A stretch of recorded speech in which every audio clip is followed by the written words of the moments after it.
Hizkuntza arazoak dituzten haurrek arreta behar izaten dute. Batetik familiaren aldetik, eskolan, gizarte zerbitzuak ere behar izaten dituzte, behar izaten dute laguntza osasun aldetik, eta hor, pediatrak, logopedak eta bestelako profesionalek zer egin eta zer esan handia daukate. Lesakan antolatu ditugun ikastaro hauetan, irailaren 18 eta 19 izango den ikastaro honetan, aukera izango dugu esparru desberdinetako profesionalak elkarrekin bildu eta elkarren berri jakinez, elkarren ezagutzak eta esperientziak partekatu ahal izateko.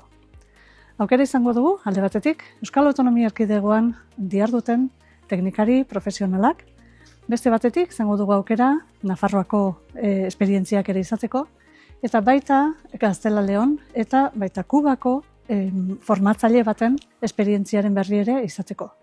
Guztion artean aukera izango dugu, nolabait egun batzuk, gure kezkak, esperientziak eta ezagutzak nolabait elkarren berri jakin eta elkarri nolabait helarazteko.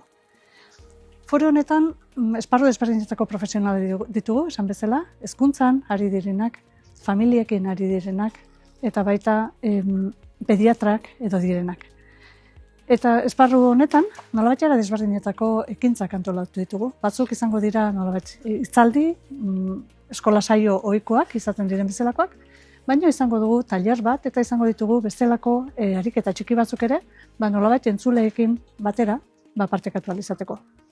Iruditzen zaigu aukera zoragarria dela denok elkarrekin egoera honen berri jakiteko eta diagnosia dena eta diagnosiaren ondorengo esku hartzea hobetuko duten nolabait ezagutzak eta praktikak hobetzeko eta gonbidatzen zaituztegu besterik gabe gurekin biltzeko. Zuen zaio ongo gara eta ongi etorriak izango zarete Lesakan. Nahi duzuen arte.